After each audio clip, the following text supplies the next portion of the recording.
안녕하세요. 도장 찍고요. 자, 이번에 강의할 내용은 좀 이제 여러분이 생화학이나 식품화학에서도 다뤘던 얘기인데 미생물에서도 또 나와요. 효소에 관한 부분인데 어떻게 보면은 너무나 많은 강의를 해서 여러분이 이미 다 알고 있을 것이라고 생각을 함에도 불구하고 실제적으로 보게 되면 아직까지 그것을 이제 효소의 개념을 이렇게 설렁설렁하게 알고 계시면 끝내는 여러분이 이제 생화학에 들어갔었을 때 대사를 굉장히 못하게 돼요. 그래서 이제 효소에 대해서 일반 개념에 대해서 오늘 강의를 먼저 하겠습니다. 자, 우리 단백질 구조에 대해서 아마 배웠을 거예요. 1차 구조, 2차 구조, 3차 구조, 4차 구조 그랬는데 1차 구조에 있어서 가장 중요한 그러한 그 결합 방식이 무엇이라고 얘기를 했죠? 네. 그 카복실기, 그러니까 아미노산의 카복실기와 아미노기가 서로 결합이 되는 무슨 결합? 네, 펩타이드 결합이죠. 저 그림 잘못됐죠? 네, 지금 제가 막 그리다 보니까 잘못됐어요. 다음에 그림 수정해서 다시 여러분이 숙제로 제출해 주세요. 자, 1차 구조는 여하튼 펩타이드 결합입니다. 자, 2차 구조는 어떻게 될까요? 펩타이드 결합으로 일렬로 이렇게 서 있는데 얘네들이 일렬로 쓰지 않고 뭐 이렇게 꼬여 있다든가 아니면 유턴식으로 이렇게 돌아간다든가 뭐 이런 식으로 이제 구조가 이루어져 있는데 이때에 서로 간에 이러한 구조를 이루게 하는 아주 작은 그런 결합력이 있는 그런 결합이 이것을 지배를 하는데 무슨 결합인가요? 자, 2차 구조의 중요한 결합은 수소 결합입니다. 하이드로겐 본딩이라고 얘기합니다. 자, 2차 구조는 수소 결합이 지배를 하고 자, 그러면 얘네들이 어떠한지 3차적인 모형을 나타나기 시작을 하는데 이것을 갖다 이제 3차 구조라고 얘기를 하죠. 동그란 것이 나타나기도 하고 길쭉한 것이 나타나기도 합니다. 여러분의 모발 같은 거 생각을 하면 좋고 여러분의 손톱 뭐 이런 것도 생각을 하면 좋겠죠. 자, 이러한 것들이 나타나게 하는 그러한 결합은 수소결합, 이온결합, 소수성 결합, 그 다음에 이황화 결합, 황이 두 개가 결합이 됐다. 그래서 이황화 결합, 이런 것들이 3차 구조를 지배하는 결합 양식이라고 얘기했습니다. 4차 구조는 이렇게 3차 구조로 모인 것들이 서로 간에 합쳐져서 어떤 자신만의 기능을 발휘하는 것이 4차 구조라고 얘기를 했어요. 이렇게 하나의 단위를 갖다가 서브 유니트라고 얘기를 하죠. 자, 효소는 단백질로 이루어져 있죠. 그렇기 때문에 제가 단백질의 1차, 2차, 3차, 4차에 대해서 다시 한번 얘기를 하는 겁니다. 자, 효소라는 것은 자기의 어떠한 생체 내에서의 촉매 역할을 하죠. 그렇기 때문에 4차 구조와 아주 관련이 깊습니다. 4차 구조는 결국 1차, 2차, 3차, 4차 구조와 3차 구조와 또한 관계가 깊겠죠. 자, 그러면은 이제 효소에 들어가기 전에 정말 해야 될 많은 얘기가 있는데 효소의 구성들이 어떻게 되어 있는지 한번 살펴보도록 하죠. 자, 효소는 이와 같이 3차적인 어떤 모양을 갖고 있어요. 뭐 여러 가지 서브 유니트가 이제 합쳐져 있겠죠. 이 3차원적 구조를 갖고 있는데 이 효소와 꼭 어울려야만 되는 것들이 있어요. 효소는 무엇을 갖다가 어떻게 만들어주는 역할을 해요. 그러니까 촉매 역할을 하죠. 이 어떠한 자기가 공격하거나, 그러니까 공격한다는 말은 사실 이제 좀 어폐가 없진 않지만, 여하튼 효소가 달라붙는 그러한 상대적인 물질을 갖다가 기질이라고 얘기를 합니다. 그리고 이것의 영어로는 서브스트레이트라고 얘기를 하죠. 자, 기질하고 효소는 이와 같이 달라붙게 돼요. 달라붙게 되면 서로 복합체가 형성이 되어지고 그리고 기질이 아닌 새로운 물질을 하나 배출을 하게 되죠. 그리고 효소는 다시 반응에서 빠져나옵니다. 이렇게 반응에 참여를 하지만 자기는 분해가 되지 않고 반응만을 도와주고 빠져나오는 것을 갖다 촉매라고 그러죠. 이렇게 프로덕트를 만들어낸다. 네. 그래서 기질을 만나서 프로덕트를 만들어낸다. 이것이 이제 일반적인 효소가 일어나는 반응들입니다. 효소의 구조라고 제목을 붙인 건 잘못 붙인 것 같네요. 자, 그래서 효소를 갖다가 생체 촉매라고도 얘기를 하죠.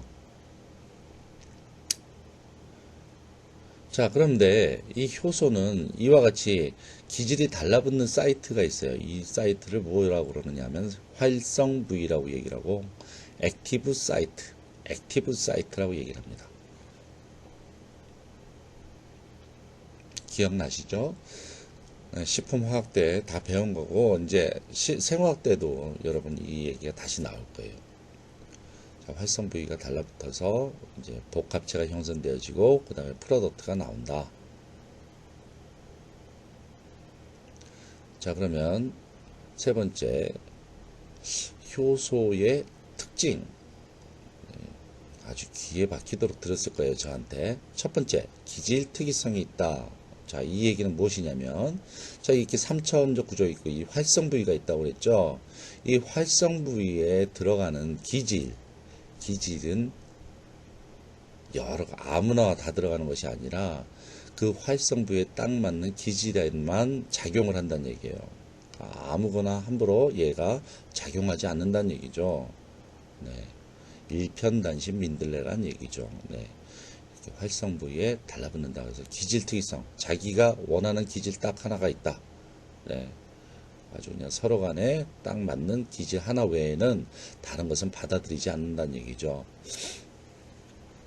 이러한 것을 갖다 열쇠나 자물쇠와 같이 자물쇠 열려면 열쇠로만 딱 열어야죠. 다른 열쇠가 아무나 이렇게 반응하지는 않듯이 락앤키라는 그러한 이론이 있고 뭐 아니면 기질이 다가오면은 효소의 액티브 사이트 모양이 기질을 이렇게 받게끔 변화시켜 준다는 이론도 있고 여러 가지 이론이 있어요.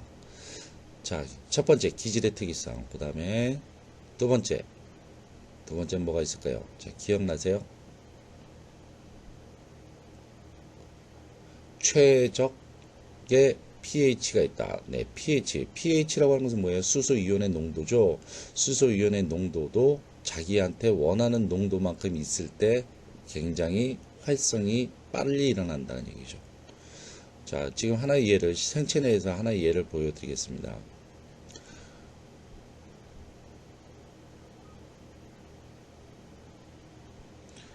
제가 지금 저걸 그리고서 지금 당황하고 있는 이유는 화살표를 잘못 붙였기 때문이에요.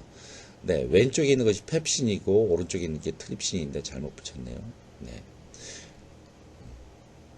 펩신, 트립신 우리 생체 내에서 소화를 시켜주는 그런 효소들이죠. 6을 기점으로 해서 6 이하는 펩신이 더 활성이 빠르고 6 이상에서는 트립신이 더 빨라요. 네, 이와 같이 효소는 자기 나름대로 작용이 빠른 그런 pH가 존재한다. 그 다음에 온도. 효소들은 자기가 활성을 잘 나타내지는 그런 온도가 존재한다. 이런 것을 갖다 최적 온도가 있다. 그렇게 얘기하죠. 네 번째로는 효소는 자기가 원하는 대로 반응하는 것이 아니라 어떤 자기를 조절할 수 있는 어떤 저해제가 존재를 하거나 아니면 불활성화 시켜줄 수 있는 그런 저해제가 존재를 할 수가 있다. 네. 이 이게 저해제는 이제 다음 시간에 더 동영상으로 더 자세히 얘기를 할 겁니다. 자, 그 다음에 효소의 특징은 이와 같이 네 가지, 뭐, 그 외에도 여러 가지가 있지만 중요한 네 가지가 있고요. 그 다음에 효소는 어떻게 구성되어 있는가? 자, 보조인자가 있고, 보조인자에는 보조효소는 코엔자임이라고 얘기를 하고요. 이 코엔자임은 주로 어떤 것에 관련이 많으냐면, 비타민들이 주로 보조효소 역할을 많이 해요. 그 보조인자의 또 하나는 금속이온 같은 것들이 있고요. 이 보조인자와 더해서 결선효소, 네, 결선효소는 아포엔자임이라고 얘기를 하고요. 효소에서의 단백 부분이라고 생각을 하시면 돼요. 그래서 보조인자와 결선 효소가 합쳐지면 완전 효소라고 얘기를 하고 이것을 홀로 엔자임이라고 얘기를 합니다. 자, 요 보조인자 부분을 비단백 부분, 그다음에 결선 효소 부분을 단백 부분 그렇게 얘기를 하기도 합니다. 결국은 효소는 대부분이 단백질로 이루어져 있지만 이와 같이 보조 효소가 끼어들어야지만 완전한 효소로서 작용을 한다. 자, 우리가 식품에서 볼 수 있는 그런 예를 중에서 찐쌀을 거기다가 메가엿을 좀 집어넣어. 메가엿이 뭐예요? 보리가루, 보리 이렇게 갈고서 이렇게 나오는 가루죠. 메가엿을 거기에다가 물 집어넣고 온도를 좀 올리면서 휘저어주게 되면 뭐가 나오죠? 아주 단맛이 나타나는, 뭔가 나타나는, 뭐죠? 네, 식혜요, 식혜. 자, 그러면 식품화학적으로 이것을 갖다 다시 한번 해석을 해보면은, 찐쌀의 대부분 성분은 전분이죠. 전분을 이루고 있는 가장 기초적인 단위는 뭐죠? 포도당이죠. 포도당이 무슨 글루코시딕 본드를 통해서 전분이 되어지는데 식혜의 대부분은 메가입니다. 메가는 무엇으로 이루어져 있죠? 포도당 두 개죠. 전분이 즉 메가당으로 분해가 되어지는데 이때 메가엿을 집어넣기 때문에 얘네들이 전분을 분해시켜서 메가당으로 만들어주죠. 이것이 메가엿이 뭐예요? 효소의 역할을 하는 것이죠. 전분을 분해시켜주는 효소 역할을 하는 것이죠. 자, 오늘 얘기한 것을 다시 한번 정리를 하면 효소는 단백질로 이루어졌기 때문에 단백질 구조에 대해서 먼저 알고 있어야 되고요. 1차, 2차, 3차, 4차 그리고 각 1차, 2차, 3차, 4차의 중요한 그런 결합 방식, 그 다음에 효소의 작용 원리, 기질을 만나서 복합체 형성해서 프로덕트를 만난다. 그 다음에 효소의 특징, 기질 특이성, pH, 온도, 저해제 여기에 대해서 개념 알아두시고요. 네, 최적 온도, 그 다음에 저해제. 자, 이것은 앞으로 진행될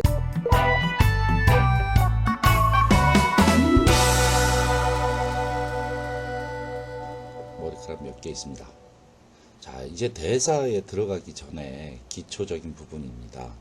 효소 부분은 저해제까지 끝났지만 효소가 아직도 여러분의 발목을 잡고 있어요. 대사 들어가기 전에 효소의 종류에 대해서 한번 얘기해 봅시다. 지금 여러분의 표정이 이럴 것 같아요. 아, 또 효소야? 네. 자, 그러면 몇 가지 이제 그 효소를 분류를 하게 되는데요. 몇 가지일까요? 6가지. 아, 벌써 써버렸네. 여러분이 대답할 수 있는데 6가지입니다. 자, 이 6가지 한번 보도록 하겠습니다. 첫 번째 1번 효소는 산화환원 효소입니다.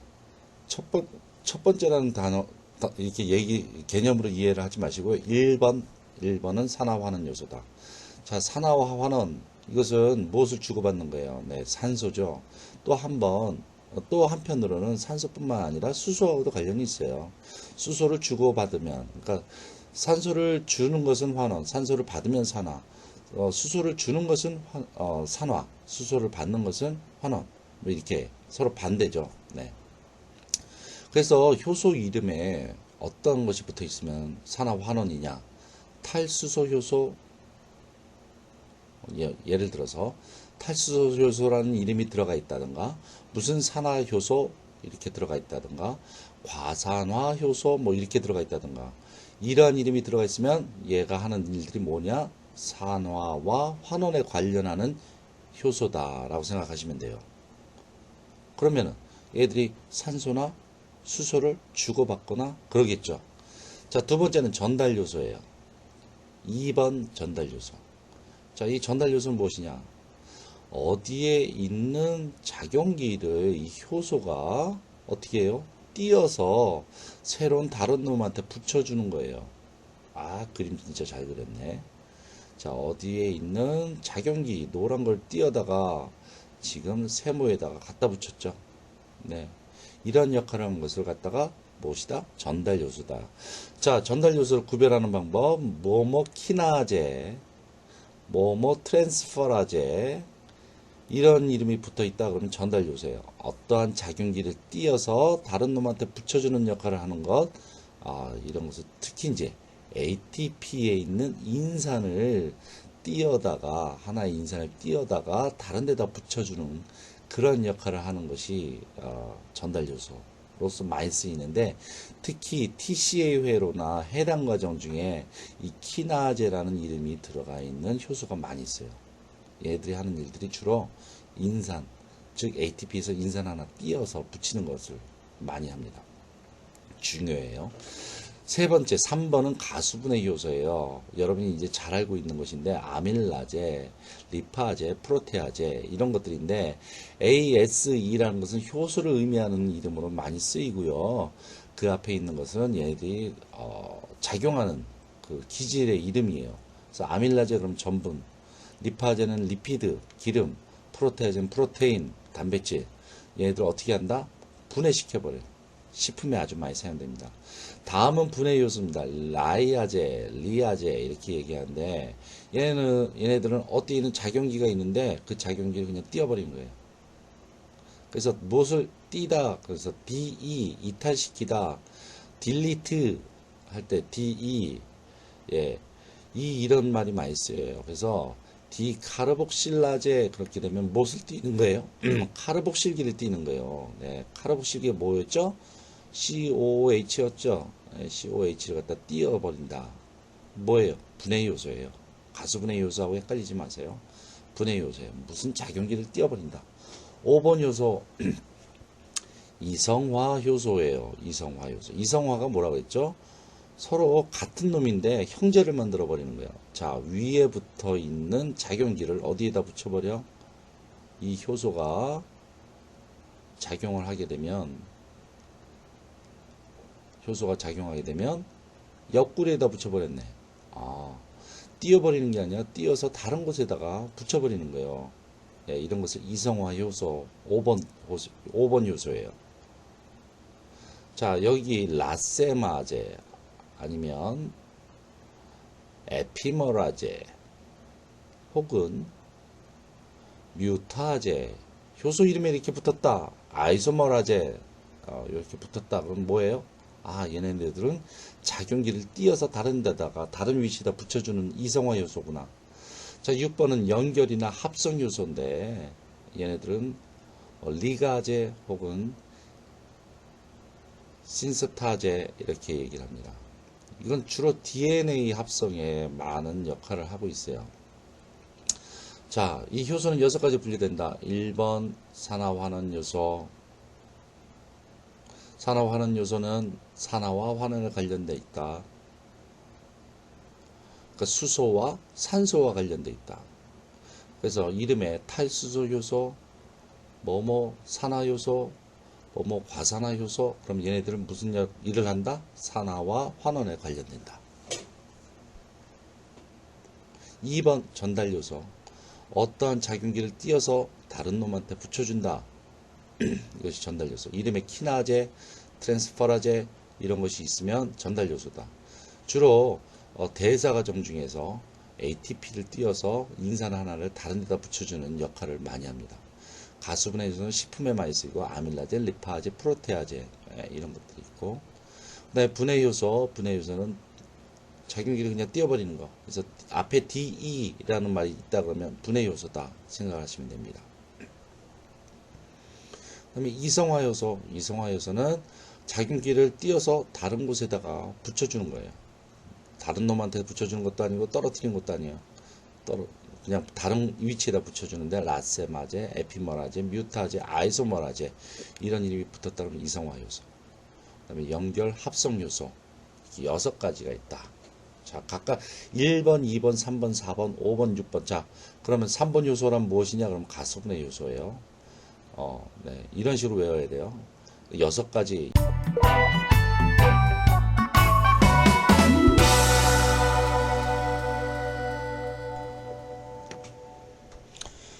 네. 자, 오늘 강의는요, 좀 딱딱하고 여러분이 이제 싫어할 수도 있는 강의이긴 하지만 꼭 거쳐야 되는 그런 강의이기 때문에 잘 들어주시길 바라겠습니다. 오늘의 이야기는 반응 속도, 효소의 반응 속도에 관한 이야기입니다. 이 속도 그럼 여러분이 약간 이제 두드러겨 놨는데 속도는 영어로 velocity라고 얘기를 하죠. velocity. 이건 시간당 얼마나 멀리 갔느냐, 아니면 시간당 얼마나 많이 생산했느냐, 시간당 얼마나 많이 흘렀느냐. 그러니까 시간이 지난 이후의 양과 시간이 지나기 전의 양의 차이, 그것이 뭐 거리일 수도 있고, 뭐 무게일 수도 있고, 뭐 여러 가지가 있겠죠. 그 차이를 시간당으로 나타나는 것입니다. 그래서 속도가 빠르다 그러면 속도가 바로 이 시간 전에 저기에 있었던 것이 이 시간 이후에는 저기에가 있다. 뭐 이래서 거리차를 갖다가 시간으로 나눈 것이죠. 속도라고 하는 것은 시간의 함수란 얘기예요. 그러니까 시간이 굉장히 중요하다는 얘기입니다. 네, 시간에 따라서 무엇이 어떻게 변했느냐, 이것을 나타내는 것이 속도라고 얘기를 할 수가 있겠죠. 자, 기질이 무엇인지 알죠? 네, 서브스트레이트, 효소의 액티브 사이트에 달라붙는 것을 갖다 기질이라고 했죠. 자, 그러면 기질이 높아짐에 따라서 효소가 과연 어떻게 프로덕트를 만들어내느냐, 효소의 활성이, 반응 속도가 어떻게 되느냐에 따라서 그래프를 나타나게 되면 기질의 농도가 높아짐에 따라서, 증가함에 따라서 반응 속도도 증가를 하게 돼요. 네, 기질이 많아지니까 얘도 신나게 반응을 하겠죠. 네, 그래서 반응 속도가 증가하는데 이거 웬걸 어느 정도의 기질의 농도가 도달하게 되면 반응 속도가 거의 멈추게 됩니다. 그래서 최종 반응 속도가 얼마이냐 우리가 알기가 힘들어요. 왜냐하면 얘가 천천히 나중에 증가하기 때문에. 처음에는 직선처럼 증가하는 1차 반응이다. 그럼 나중에는 0차 반응에 해당돼요. 그래서 우리는 과연 이 최종의 속도를 Vmax라고 두면 이 맥시멈이라는 뜻이에요. Vmax에 해당되는 속도를 구하기는 굉장히 힘들기 때문에 Vmax에 반에 해당되는 속도, 2분의 Vmax에 해당되는 속도일 때의 기질의 농도,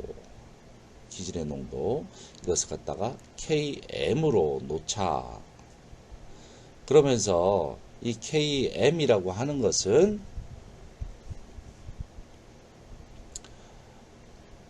반응 속도가 Vmax의 2분의 1일 때 기질의 농도이다. 즉 여기서 주어는 뭐예요? KM은 서술어는 뭐예요? 기질의 농도예요.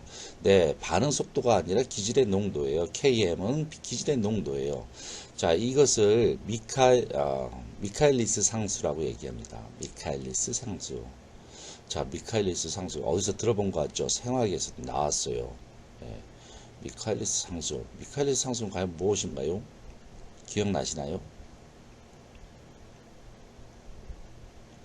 자, 미카엘리스 상수는 어떤 상황에서의 V, 즉 반응 속도는, 효소의 반응 속도는 Km 플러스 기질의 농도 분의 Vmax 곱하기 기질의 농도다. 자, 이것이 바로 미카엘리스의 식입니다. 미카엘리스 식. 아, 어려워요 라고 생각을 하겠죠. 네, 일단 혹시나 모르니까 이 반응식을 일단은 외워놓으세요. 외워놓으시고, 여기에서 무엇보다 중요한 것은 반응 속도를 어떻게 당신이 유도하시오, 이런 것은 신경을 안 써도 돼요. 이 반응 속도 V는 Km 플러스 A 분의 Vmax 곱하기 기질의 농도, 이것에서 KM에 대해서만 신경을 쓰시면 돼요. 도대체 KM이란 무엇이냐? 자, 이것은 일단 놔두고 V는 Km 플러스 기질의 농도분의 Vmax 곱하기 S다라는 이러한 식은 너무 어려워. 뭔가 직선으로 나타나야 되는데 어려워. 왜냐? 아까 보면 이렇게 1차 이게 곡선으로 나타나다가 점점 0차 반응으로 되는 위에 있는 그래프로 나타나니까 아주 짜증이 나잖아요. 그래서 이것을 어떻게 하겠어요? 예, 무조건 직선화 시키란 말이죠. 직선화 시키는 방법이 없을까 생각을 해보니까 V와 S로 저렇게 그래프를 나타내면 저렇게 휘어진 곡선으로 나타나는데, 이것을 갖다가 이렇게 꼬고 저렇게 꼬아 보니까, 아, V와 S로 나타나는 것이 아니라 V분의 1과 S분의 1로 나타나면 직선으로 되더란 말이죠. 그래서 그 직선식이 어떻게 되느냐. 자, 위에 있는 V는 Km 플러스 S분의 Vmax 곱하기 S가 어떻게 변하느냐. V분의 1로 놔두게 되면 얘네들이 Vmax분의 Km 곱하기 S분의 1 더하기 Vmax분의 1 이렇게 나오더란 말이죠. 아우 교수님 뭐가 식이 더 복잡해졌잖아요. 무슨 말씀을요. 자, V분의 1이 Y로 놓으면 저것을 갖다가 AX 플러스 B 이와 같이 직선식으로 아주 간단하게 된 걸요. 네. 그러면 저것이 S분의 1이 X에 해당되는 거예요. 그러니까 Vmax분의 KM은 기울기가 된 거네. 네, 기울기가 바로 Vmax분의 KM이 됐어요. 그러면 저기 절편에 해당되는 건 뭐예요? 네, 맞아요. Vmax분의 1이에요. 자, 그러면 X축 절편은 무엇일까요? 이것은 무엇이냐면요. 마이너스 KM분의 1이에요. 그러니까 이 직선만 구하게 되면 우리가 뭘 다 구할 수 있어. Vmax도 구할 수도 있고 KM 밸류까지도 다 구할 수가 있어요. 아주 머리가 좋아요. 누군지 이 직선을 만들어낸 사람이. 그래서 위에 있는 포물선의 직선보다도 포물선의 그래프보다도 이와 같이 S분의 1, V분의 1 이것을 갖다가 X와 Y의 그래프로 나타나게 되면 아주 쉽게 나타날 수가 있어요. 자, 아까 KM 값이 중요하다고 했죠. KM은 효소와 기질의 친화력을 나타낸다. 무슨 뜻이에요? 효소와 기질이 서로 얼마나 빨리 달라붙고 잘 떨어지지 않느냐. 이것을 나타내는 거예요. 그러니까 KM 값이 크다. KM 값이 작다. 이것이 무엇을 의미하는지 여러분이 잘 알고 계셔야 되는데, 자, 지금 그리는 그림은 효소와 기질이 서로 달라붙어서 얼마나 서로 빨리빨리 달라붙어서 프로덕트를 빨리빨리 내고, 얼마나, 그러니까 얘네들 이렇게 달라붙어서 떨어지지 않느냐. 그것을 나타내는 거예요. 친화력. 네, 이렇게 기질이 서로 어떻게 다다다닥 달라붙느냐. 자, 이것을 나타내는 것이에요. KM 값은. 그래서 자, KM 값이 크다. 그러면 친화력이 크다라고 생각하시면 안 되고, KM 값과 친화력은 반대다. KM 값이 크다. 그럼 친화력이 낮다. 그렇게 생각을 하셔야 돼요. 꼭 중요하십니다. 중요한 부분이에요. 자, 이렇게 S와 V의 그래프를 보시게 되면 이같이 처음에 증가되다가 나중에는 감소됩니다. 속도가 떨어지게 됩니다. 네. 그래서 이 직선에 해당되는 1차 반응에서 2분의 Vmax에 해당되는 것이 KM 밸류다. KM은 반응 속도가 Vmax 2분의 1에 해당되는 기질의 농도이고, 이것을 미카엘리스 상수라고 얘기를 한다. 미카엘리스의 등식은 저와 같은데, 저와 같은 등식을 쓰자니 너무 어려워서 이것을 갖다가 직선화를 시키기 위해서 바꿔보니 V분의 1로 나타나게 되고, 하나는 S분의 1로 나타나게 되면 이와 같이 Vmax와 KM 값을 모두 다 구할 수가 있게 돼요. 여기서 아무래도 중요한 것은 KM 밸류인데, KM은 효소와 기질의 친화력을 나타낸다. 그리고 KM 밸류가 크다. 그런 것은 친화력이 작다. 라는 것을 의미한다. 꼭 외워두시기 바라겠습니다. 자, 문제가 뭐 어디서 이렇게 잘 나온다라고 얘기하기는 객관식으로 내기는 굉장히 힘들어요. 예.